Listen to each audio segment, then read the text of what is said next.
இன்னைக்கு நம்ம பார்க்க போறது வந்து நார்கோட்டிக் ட்ரக்ஸ், அதாவது போதைப் பொருள். அதை பத்தி இன்னைக்கு பார்க்க போறோம். இதோட சட்டம் என்னன்னா, narcotic drugs psychotropic substance act 1985, அதாவது NDPS ஆக்ட்னு சொல்லுவாங்க. என்னென்ன விதமான போதைப் பொருள் இருக்குன்னா, கஞ்சா, அபின், ஹெரோயின், கொக்கைன், எத்தனால், நிக்கோட்டின், இது மாதிரி நிறைய விதமான போதைப் பொருள்கள் வந்து இருக்கு. போதைப் பொருளை வச்சு என்னென்ன பண்ணா தப்பு அப்படின்னு சொல்லி பார்ப்போம். அதாவது அது ப்ரொடக்ஷன் பண்ணக்கூடாது, அதை மேனுஃபேக்சரிங் பண்ணக்கூடாது, அது மாதிரி பதுக்கக்கூடாது, அதை சேல்ஸ் பண்ணக்கூடாது, அதை பர்ச்சேஸ் பண்ணக்கூடாது, அதை வந்து டிரான்ஸ்போர்ட் பண்ணக்கூடாது, அதை வந்து கன்சப்ஷன் பண்ணக்கூடாது, அதே மாதிரி அதை வந்து யூஸ் பண்ணக்கூடாது, அதை வந்து பதுக்கி வைக்கக்கூடாது. போதைப் பொருள் வச்சு நான் சொன்ன விஷயங்கள்லாம் பண்ணா NDPS ஆக்ட் படி நார்கோட்டிக் ட்ரக்ஸ் அதிகாரிகள் வந்து சட்டப்படி நடவடிக்கை எடுப்பாங்க. இதுக்கு தண்டனை பார்த்தீங்கன்னா மினிமம் 1 இயர்ல இருந்து 20 வருஷம் வரைக்கும் ஜெயில் வந்து போடுவாங்க.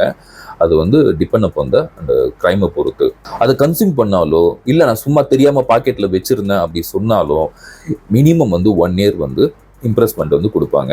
NDPS ஆக்ட்ல வந்து கைது பண்ணனா அது வந்து நான் பெயிலபிள் செக்ஷன், அதாவது அதுக்கு பெயில் வந்து கிடைக்காது. NDPS ஆக்ட் வந்து 1985ல வந்து கொண்டு வந்தாங்க. அதுக்கப்புறம் வந்து ஒரு அமெண்ட்மெண்ட் வந்து கொண்டு வராங்க.